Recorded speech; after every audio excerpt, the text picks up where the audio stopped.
What's up, everyone? NanMan back with some more modern action, and this time we're looking back through our 4Seasons winter tournament, and we've got a interesting round for you guys because this is the one that I feel like most people have heard about. It's specifically going to be the Living End versus Storm match. So let's jump into it and see what things are looking like here. Here we can kind of see what we've got access to, which is a Living End deck, and utilizing some of our new evoke creatures, utilizing some of our like prime speakers to be able to tutor up stuff. But what do you think about this like Sultai version of Living End? We're not using any of the Ardent Plea action. Sorry, the Ardent Pleas here. Yeah, it's more of a, I don't think if you can ever characterize a deck that's looking to wipe your opponent's board while simultaneously putting 20 power on the board, a fair deck. But it's more of a mid-rangey take on Living End. As you said, only playing 4 Cascade spells, as well as Hollow Forager for an extra way to cast Living End once it's in your graveyard. So the other side is another combo-y based deck here, and this one is like kind of the pillar of solitude magic, if you will. The Ruby Storm, right? We've had Storm in Modern for the longest time. The old school versions of it have kind of been updated to this like exiling our own library to be able to utilize our spells and cast a bunch of spells in a turn, and then utilize our wish board to kind of help us win the game here. But how do we feel about Ruby Storm overall? I mean, it's one of the top decks in the meta right now, right? Yeah, I think it's a deck that, as many decks in Modern, basically came up to the scene after MH3, giving both Ral and Ruby Medallion to Storm, which allowed the deck to stay basically monocolored with a slight splash in the sideboard instead of being a blue-red deck that it's been ever since the start of Modern, basically. And it's just so much more explosive than the Storm decks used to be, I think. Like, see how it matches up against Living End, which I assume that Living End will have a slight edge, because anytime you see two combo decks battling it out, a slightly slower but more interactive deck has a slight edge, in my opinion. So we'll see. That makes sense. Yeah, we'll see how things go here. But like starting things off, a Gemstone Cavern. So let's just kind of like speed up our game plan even more here, which is, already starting things off, especially when your opponent had to mulligan. We saw them kind of put one card underneath their library there to start things off. So you're already feeling good as a combo deck, and deck that really cares about the kind of dropping things on turn 2. Like, it's full of a bunch of 2-drops, whether it's the impulse cards and looting off the top there, the really important enablers, like we've got Ruby Medallion or Rawl here. So we're going to see what is actually going to get utilized here on turn 2. Do we have a good enabler to help us? Yeah, that's quite interesting. I definitely see Ral, and I think there's a Medallion as well. So Nice. Mana definitely won't be that much of an issue. The question is whether we also have enough cards to couple together. Right, to really start going off and chaining things together and make something happen here. Yeah. But All right, we're already starting to see, look at the Living End players shuffle right there, and then immediately going into not presenting the deck to cut. I'm sure you guys have already seen the videos, but it's just so, like, in the moment, I know watching it back now, like, we can see it, and we see these moments of just, like, oh my gosh, very blatant, very obvious. But while, having conversations and casting, we're sitting here and discussing what does the Ruby Storm deck do, what is the Living End deck trying to do, and sort of going through these ideas to let the audience be aware of what this matchup is going to look like, and just sort of kind of going through that discussion, the play-by-play stuff. And us as commentators did not catch that live in the moment.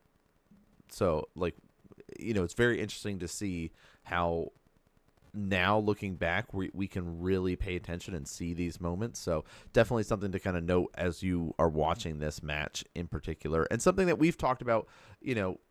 If you're going to play at events, especially you'll see on camera from our LGS players will shuffle and present, and oftentimes they'll like tap the top.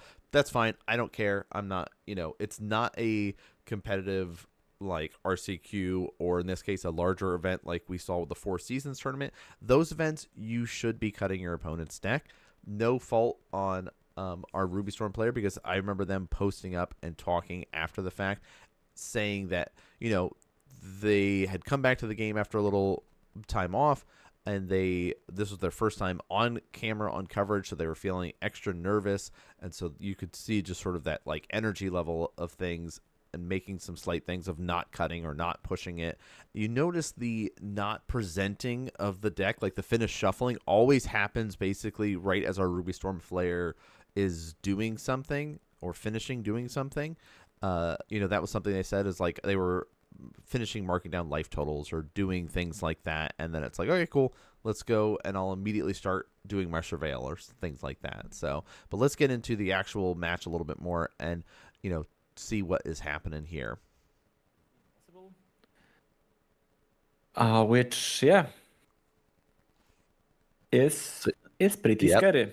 That's very scary. This is a lot of cards that we've kind of gone through here, and we're starting to see the roll of the dice here. That's of course, utilizing Ral's ability every time that we're going to be casting those. We have that potential to be able to flip it.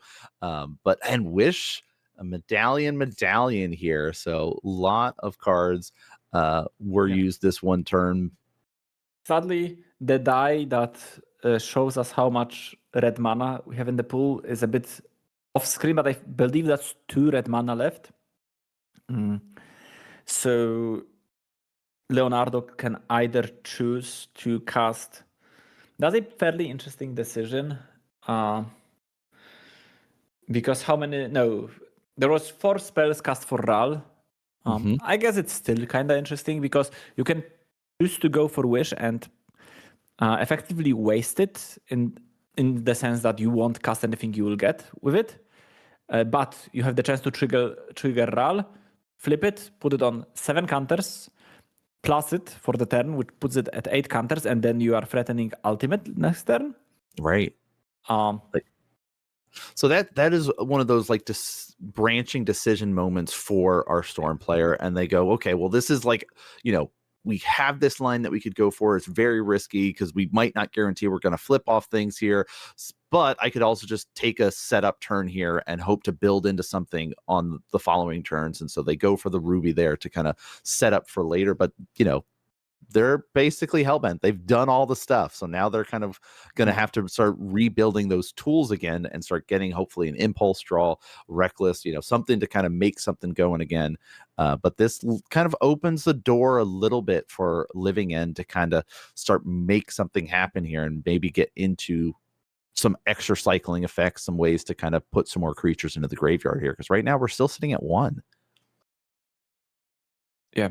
And Leonardo chose the line that rewards them for drawing into passive flames, basically, because they elected to, instead of trying to get the dice rolling with flipping Ral, they decided to make a lot of mana.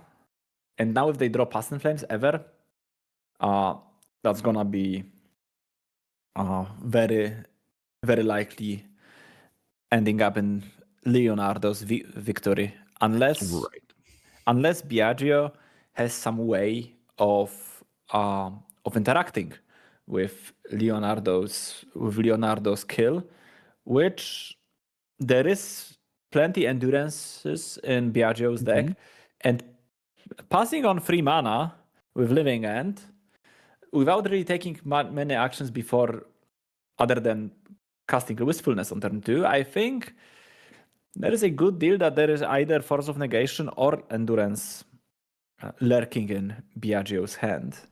And we know what it is from the surveil to the top of the Endurance.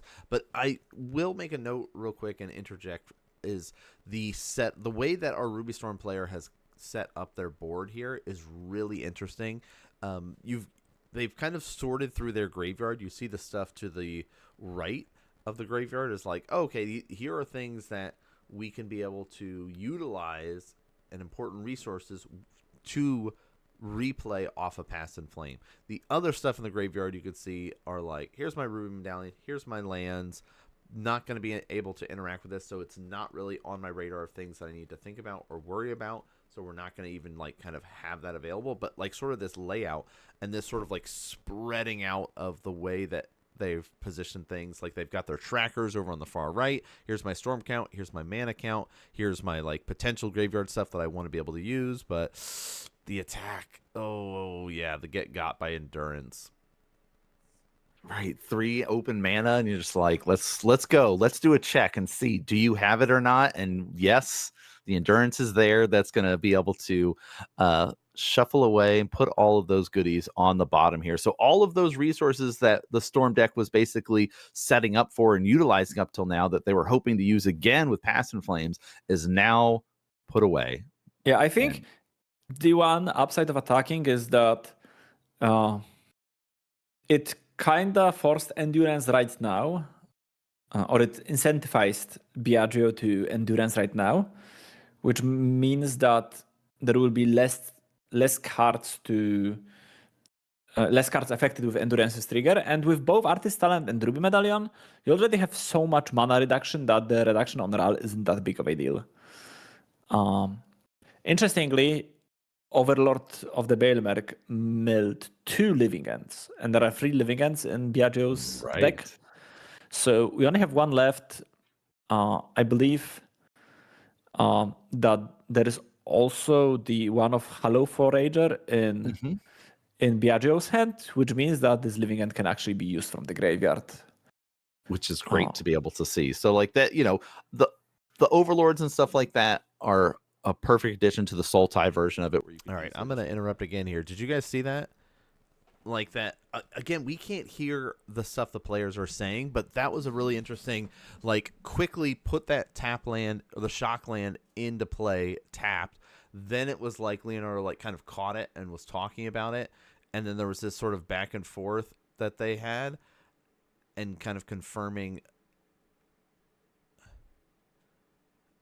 Oh, okay. So now they're like running it back, but it was like he had it in play tapped and then was like debating, oh no, I'm taking it back. Just kidding. I want to pay the 2 life of the sort of back and forth thing. I mean,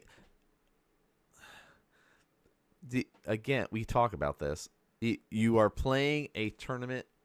If somebody is saying, I'm putting this in tapped, right? And they're like, there's not really take backsies in the sense. Then again, if nothing else has progressed and there was this like debate discussion of like, hey, I don't know what was communicated, right? If it was like Biagio was, I'm playing this land and thinking about whether I'm going to shock it in or not, I don't know if there was that discussion. If that's the case, then it's fine. It all makes sense, right? Whatever, that's fine. But it's also just kind of feels a little bit more like sketchy knowing the stuff that we've already seen, but Leonardo's still kind of progressing and putting stuff together here. So just, you know, things that are weird that I'm just still gonna like keep discussing for everybody here. Which would pretty good tools. Like either way you want to go for it. Like either way, if you're going to be kind of disrupting your opponent or just kind of have that way to get it back. But also Curator of Mysteries got dropped down on the last turn, so even more threats kind of being set up. And okay, just doing a quick check through. What do we got available in the graveyard here? See at least the 2 living ends move to the front there. And sadly, one of the worst draws in Leonardo's deck, which is Grape Shot, that you need to play in order to kill your opponent eventually. But drawing it in any other time frame than when you have over 20 Storm is usually not ideal. And now Biagio has the Force of Negation at the ready, and Leonardo with only 1 card drawing off the top. I don't think there is anything that Leonardo can draw, sadly, to come back to this game, and we'll see Biagio and Living and taking down the first game quite soon, I believe. Yeah, I mean, like you said, like off the top, not much tools available there. I mean, maybe we get a wish here and we wish for, a way to kind of stop our opponent attacking for one turn, but otherwise it's basically just the delay the inevitable at this point in time here. So, the kind of pivot into the fair match there, a little bit of just swing creatures, disrupt you, worked out very well in game number 1 here. But let's see. I like the just kind of shrug. All right, let's might as well impulse. Let's see what else we can get here. Maybe we can chain some stuff together. But it's also like, oh, he's gonna let it go. Okay, I was like, we could just like seal the deal with the force here, but that's an interesting spot, and I believe that like there is no easy answer to whether you counter it. I think you bank on countering. I think countering it is better than not, because like, what's the worst case scenario? What's the best second card that Leonardo can have in hand? It's probably Glimpse the Impossible, right. or just another Ren's Resolve. So if you don't counter by not countering the first impulse, you are basically setting yourself up for the worst possible scenario, which is Leonardo resolves a Reckless Impulse. Because now we have 3 spells already cast. There is a card in the exile zone that I don't quite know. I think it's the Fire Braided Scheme. It's one of the Spider-Man cards that has a different artwork and name online.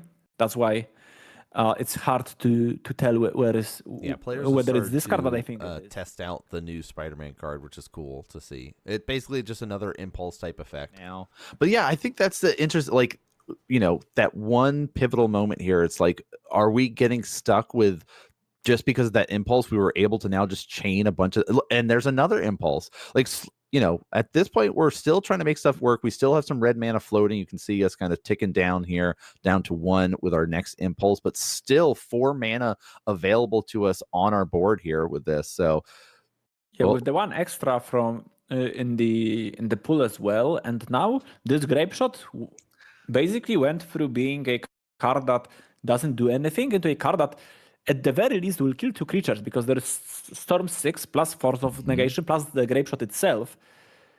And now I think the game suddenly almost turns into Leonardo direction. Oh my gosh, what a way to, like, I think that's the thing about Storm though, right? It's like, okay, here's Hangout. We're seeing it here. Yeah, so just another way to kind of help us out. Exile top 2 cards of your library. You can be able to choose one of that and be able to use that until your next turn. But yeah, like, that's the thing about Storm, right? You could just snowball into stuff with the right kind of impulse effects off the top and make something happen here. And we're seeing more and more tools just kind of keep getting revealed. Even like the Manamorphose help us draw a card, filter things. We are getting to the point where Grape Shot is just lethal. Because I think Storm is 7 right now. Because all the spells in the graveyard, maybe there's another die that it's like off screen. But yeah, all of those instants and sorceries were played this turn.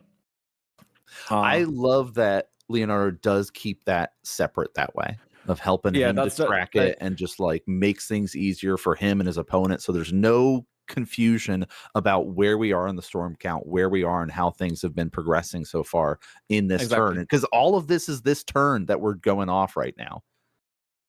Yeah. Next impulse. Yeah. Obviously, Leonardo did get relatively fortunate with like revealing 10 spells straight with like 1 Side-Baked Canyon in between them. But also, like, I can't shake the feeling that this could have been avoided. And now 2 Rituals is basically perfect. Like, because Leonardo started getting low on mana, and now the first Ritual, like both Ritual will ramp Leonardo by 2 mana. So even if the first got forced, then Leonardo still have the second. Still has the 3 mana.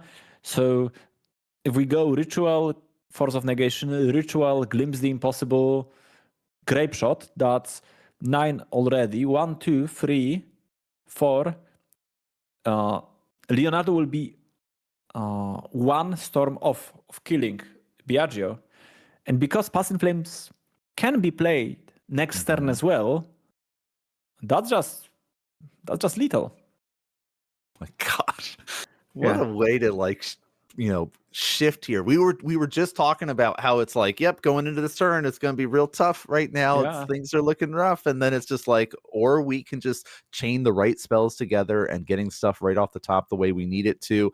We've already been able to do our next set of generating of red mana. We're doing our next impulse here, or glimpse, to be able to look at those next 3 and more rituals to help us out, get some more red mana.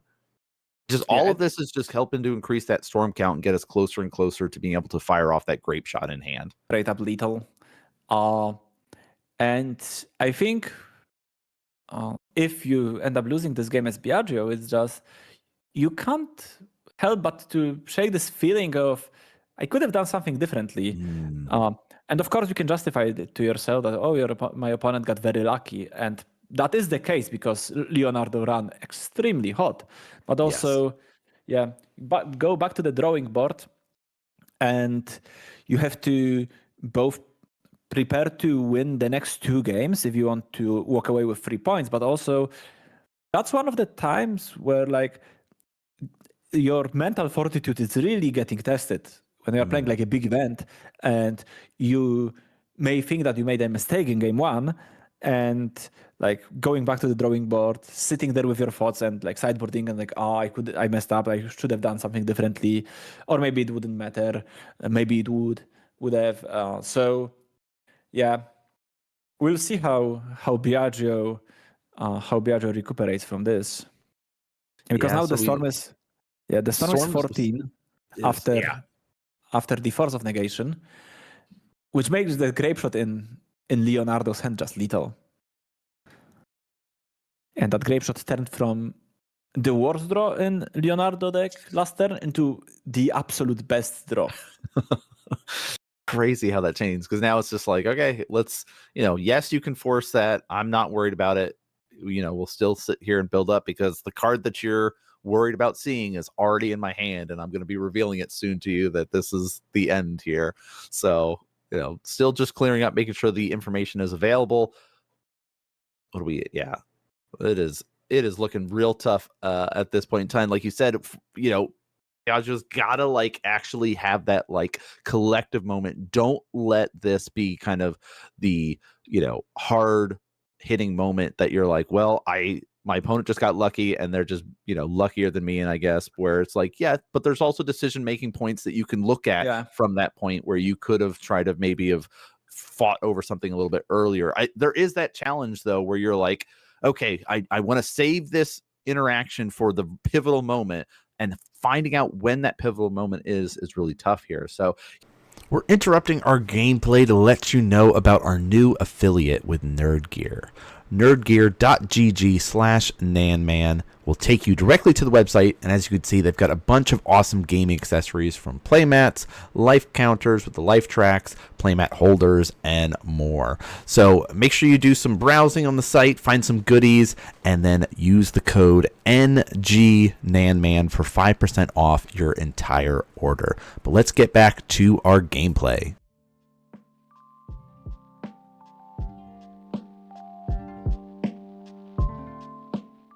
Choose to run Dumping Sphere in the sideboard. So maybe you want some disenchants against it, but I think the best course of action for game 2 is to just keep your game plan as focused as possible, and then potentially for game 3, if you have to play it and in game 2 you see something like Cascade into Dumping Sphere, then you can obviously just go back to the drawing respond board accordingly based off of that information and reevaluate. Do you see the shuffling again? No presenting. Surveil. Let's debate. The card that I already know that's up there. Ugh. It's a tool that I can use. So debating about what's on top at the moment in time. Looks like, we're fine with it. Keeping it there. Yeah. And with this Watery Grave shocking in conjunction with turn 1 underground mortuary, yeah, this seed was definitely right at the top of possible threatening plays on Biagio's side. On turn 2, just disrupting Leonardo's hand. And while this card is obviously great against combo decks, I think that Storm is reasonably resistant and like robust against this card, because once again they just have a bunch of divinations in their deck, and they have multiple cost reducers. So, but I think that right now, because Leonardo dropped one of the cards and Biagio was just fanning out Leonardo's hand to see how many cards does Leonardo have. I think Leonardo mulliganed heavily because it looks like there are 4 cards in his hand. That's what it looks like here. Oh, no. Okay, Oh, they okay. were like, It just was stacked a little bit. yeah, Got stacked together. So we're fine on this front. Because, yeah, there are... Okay, pitching the wish in here. And so now we're getting the revealing. Okay, so you were right about the Orm's chants being brought in. Yeah. We saw at least one in hand, one at least in the library as well. But that's a lot of things that you could be able to look for here, and kind of decide where you want to attack from it. I mean, it's like the enablers are an easy way to kind of be like, all right, we know how powerful they are to set you up and basically start the engines of the deck. So let's kind of go through and target that here, and less worried about some of the other tools that are available. If you're paying full amount for some of this stuff, that gives, of course, time to respond to it and react to it accordingly. But as soon as things start getting cheaper, you really get to start chaining everything together here. So like the Ruby Medallion grab. Okay, first one, Impulse. Yeah, and Reckless Impulse, going to reveal some goodies. Yeah, and while Leonardo had 6, not 4 cards in hand, it still meant that being on the draw, revealing 6 cards on turn 2, so Leonardo mulliganed to 6. Don't know about Biagio. Gonna do a quick card count if that's possible. Okay. Just revealing with Overlord of the Bailmerk. Actually, pretty decent tools to be revealed as well here, like the endurance there, in case we're worried about that side of things. But yeah, you notice the kind of grab of the other deceit there, because Overlord allows us to be able to grab any of our non-avatar creatures from our graveyard here. So, that slight little indication, sorry, you cannot grab another Overlord with an Overlord, but there's still plenty of other goodies available to it. If we are in need of another land, we could be able to go for the Ent here. Subtlety helps us kind of respond to some other tools, whether there's a raw or something like that. But I like the grabbing of the deceit, kind of continue up on at least getting information about what's in your opponent's hand, be able to strip away some other tools that they might be able to use on the following turn there. I like that both these players are playing with their hands revealed too. Like I always enjoy that as at least a viewer and caster, being able to sit here and be like, cool, known information for at least the stream, so everybody at home can kind of help keep track of and get through this matchup a little bit easier. Yeah, as long as there are no brainstorms and kind of similar manner involved, then I usually like to putting my revealed cards face up as well. And I do like the seed grab as well from Biagio, mostly because other options, both other interactive options, both endurance and subtlety, are definitely heavily affected by the presence of Orim's chant in hand. Because neither of them can be utilized to their full potential in the face of Orim's chant. Endurance, of course, can do some damage still. Orim's chant is an amazing card against Living End, though, because when they go, all right, I'll cast my Shardless Agent, and you go, okay, cool, in response to the Cascade trigger, I'll Orim's chant. And so even if you find Living End, you can't cast it, right? So, like, it shuts off the actual plan of what the deck is, and now it has to go into this sort of fair plan of like, well, as long as you have that Orim's chant, that means my Shardless Agent has no ability to do anything, and I'm basically eventually just casting these 3-cost creatures and just trying to go for the beats that way. And that's not really where you want to be as a combo deck, right? You want to just do your combo and be like, well, the whole point of the deck is to get a bunch of power out and go. It's become a little bit more toolboxy with the new elementals if you go the Sultai version, but Yeah, we'll see as this match keeps going how the impulsing two lands is not what you want to hit there, but tough stuff. We're seeing a basic mountain reveal there off the top too. So, hey, there's the orange champ. You may not cast any spells this turn. What are you going to do with this turn? I mean, you can still play your lands. Overlord will tick down still, but it is just sort of like, okay, go ahead. Nice little kind of blanket effect there to kind of like to slow things down for a moment. But there looks like another living end sitting in hand. So it's interesting. It's turned into just like collect living ends in hand in the graveyard so far in this matchup here, not actually cascade into them, but that is still a possibility. Just could not be able to activate anything last turn to make something happen. But next fetch going to go off. We'll get some surveillance here, try to get a little bit more information. Maybe find something to pitch in the graveyard or set ourselves up for the following turn. Like that's the kind of benefit of the surveil lands here, especially in this Ruby Storm deck where you can kind of like sit here and start making those plans ahead of time and getting as much information as possible based off what's your graveyard, your hand, and now getting some hints about what's coming up. Because if you have those impulse effects, you can kind of really set yourself up to kind of chain a bunch of spells together here. Okay, Ral going to be pitched. Don't need him. Interesting choice. One that would signify that Leonardo's bottlenecks are action cards instead of mana, which would make sense with the revealed Desperate Ritual, as well as I think another Pyretic Ritual in hand and the second Orim's Chant. Yeah, I didn't quite catch how the first Orim's Chant got into graveyard. Did Leonardo just use it to like fog? Yes, that was the last turn. Basically, just saying, I'm worried about your turn 3 element. Okay. You've got 3 untapped mana. You got a bunch of creatures in the graveyard right now. Let's just use it as a basically fog for you. Don't do anything. But the end step endurance already just saying, okay, all those tools that you've put in there, let's just shuffle it back in. Very similar to what we saw in game 1. And now we're on the kind of beatdown plan here. But these like fetching and shocking and stuff like that has also dropped Leonardo's life points down to 10 already. Definitely a cost to fetching that Sacred Foundry. Even though if Endurance remains the sole attacker, it doesn't change the clock because it's still 4 turns, regardless of whether it's from 12 or from 10. But just one extra point of power swings the math.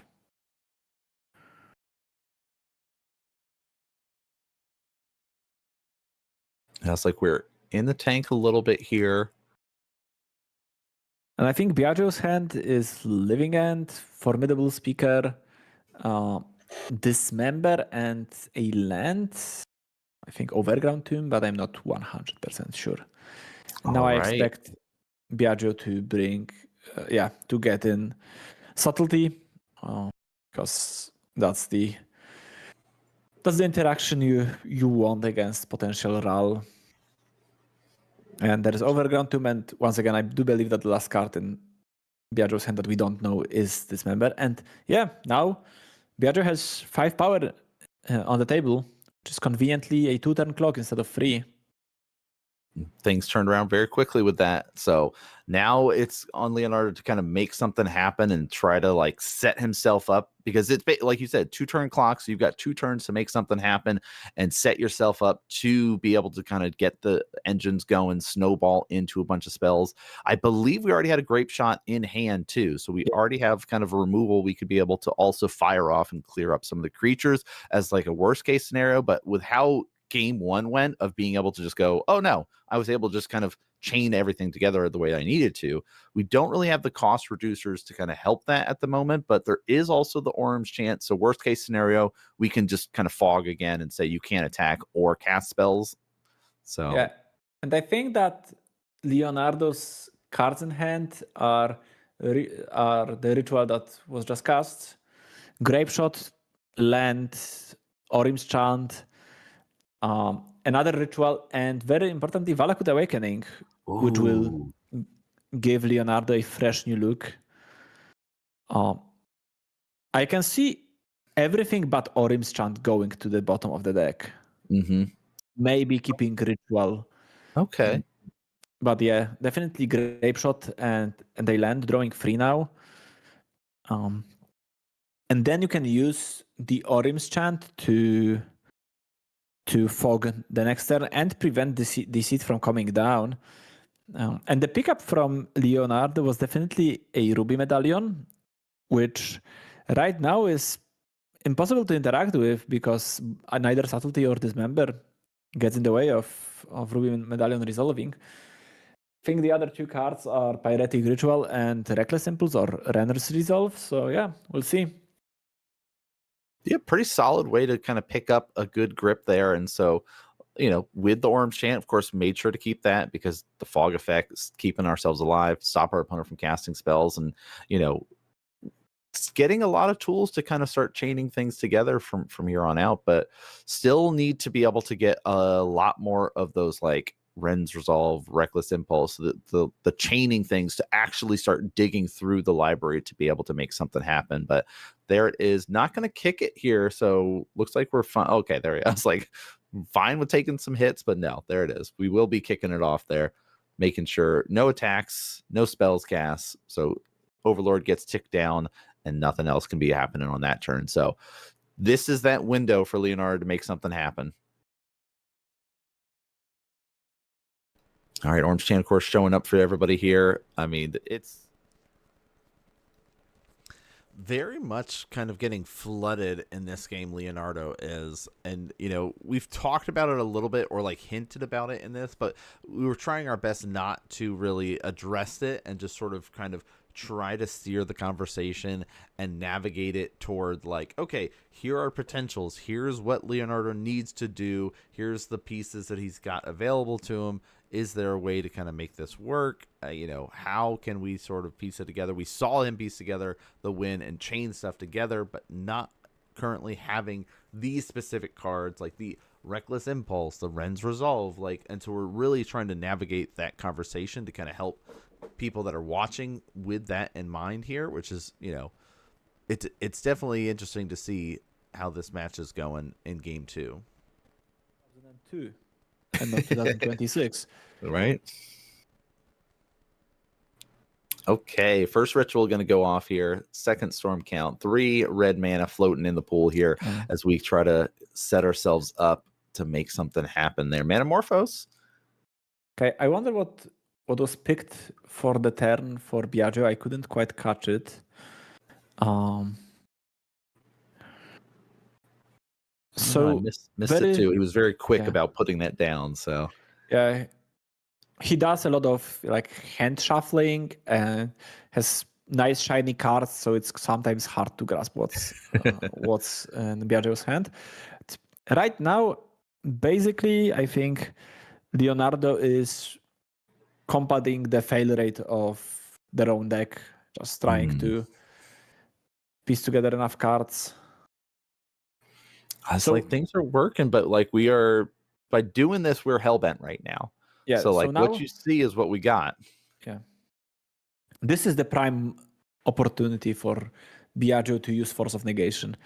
And I think if I was Leonardo, like it's not like you can that you can really play around Force of Negation, but Biagio not countering that Reckless Impulse. It's basically the signal for me that they have no counterspell, because that would just leave you completely without any resources if it gets countered.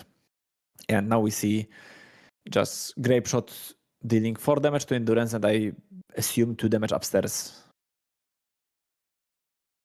Okay, so clear it up a little bit there with that.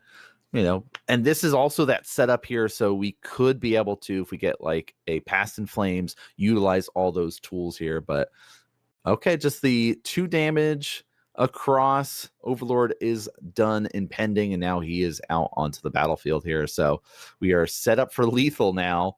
Can Leonardo manage to make something happen this turn?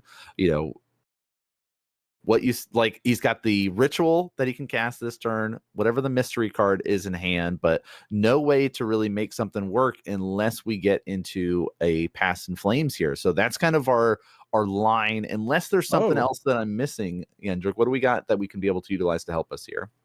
Yeah, basically what you said, but nothing to find. Failed to find off the fetch. Oh no. Yeah, there is one mountain in the exile already. So Storm usually plays like 5 to maybe a bit more, like 7-ish fetchables. So it's not that uncommon to just be left without any. And now Leonardo is facing little on the board.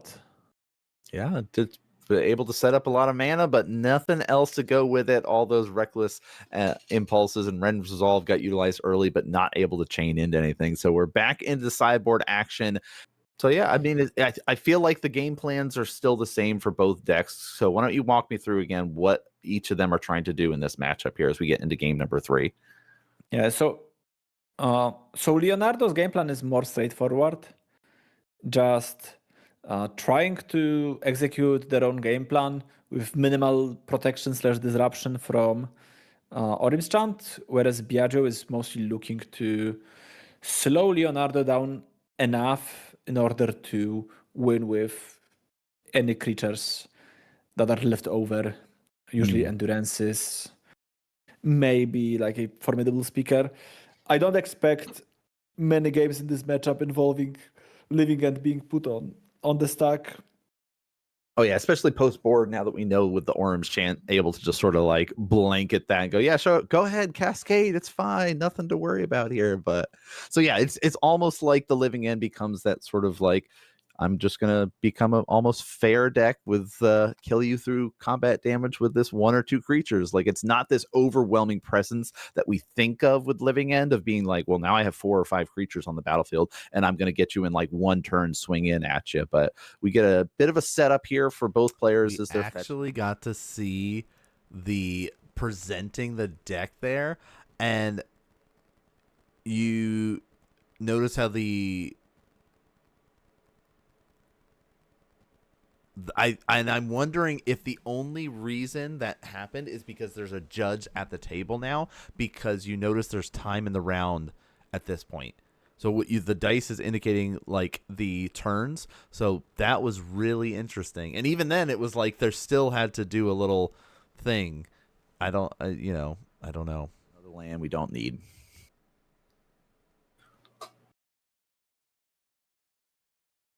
I mean, that's the thing about the Sultai Living End deck is like turn 2 is normally an important turn, but okay, hold on, back it up. We got to make sure we were going to be responding here and making sure you weren't going to cast anything. But land does get played down here, and we'll be able to pass up here. So now Leonardo is able to try to make something happen potentially. This turn 3, we did not get any turn 2 enablers, but turn 3 could easily be one. Looks like there even is a Ruby Medallion in hand to kind of start things off, because that's the goal right now. Is we need a Ral, we need artist talent, we need a Ruby Medallion, something to start like getting things going here. Yep. I would be terrified if I was Biagio after Leonardo casted such an aggressive Orim's Chant. Because that Orim's Chant on turn 2 Living End can't do much aside from casting Deceit. So what this Orim's Chant is telling me is that Biagio or Leonardo is worrying primarily about Deceit. That he has a hand that, I can just throw away this Orim's Chant early on, and if my Ruby Medallion sticks, then I'm good to go. All right, Wistfulness gets rid of the Medallion here. But, okay, so looks like Past in Flames and some rituals in hand as well. So a lot of tools. I think what happened is we got to time because the clock shows 0. So I just noticed that. Okay, that makes more sense. Yeah. Interesting.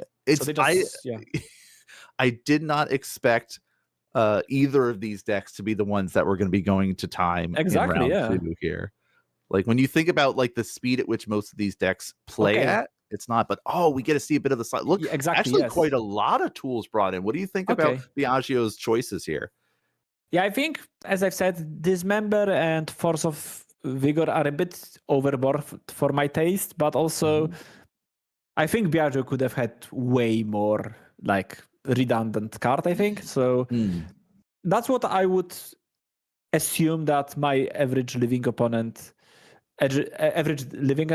would board against me as a storm deck. And yeah, I think that's like reasonable. Of course, like it's not that Dismember or Force are bad cards, they're just they're both defensible. Looks like Leonardo brought in 5 cards. So 4 Orim's Chant, and then I saw, I don't know what else, but yeah. Okay.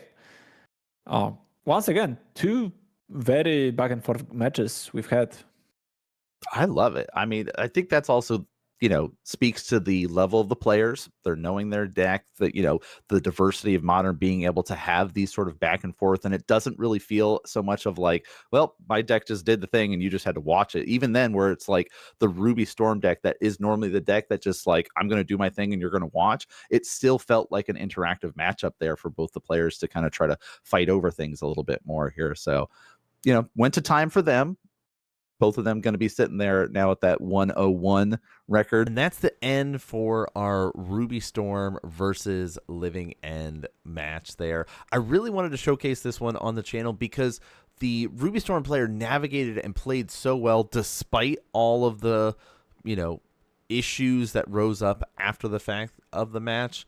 I felt like it's important to highlight their skills, not just say, well, there was a cheating scandal. Don't, look at it and don't pay much attention to this match, because it's like, it's important to notice, pay attention to, hey, here's how we saw this so you can know about this in the future if this was to happen to you, but also to sit here and be like, no, this player played very well in this matchup despite the cheating elements of it. But I hope you guys enjoyed it. We still have more 4 Seasons tournament stuff that we're going to highlight and go through. Only a few more. I want to say there's probably like a couple of affinity-based decks and stuff like that. And then, of course, we've got matches on Thursday from our LGS to keep showcasing. And then the sprinkling of content on Saturday. This coming is the end of our March stuff, so that means you will be able to see some legacy content on our channel, and then kicking off at the following Saturday for the beginning of the month in April is our MTGO content. But thanks so much for tuning in and watching, everyone. Hope you guys enjoying the content, enjoying the games, but that's going to do it for us here today. Thanks so much for watching, and I'll see you all next game.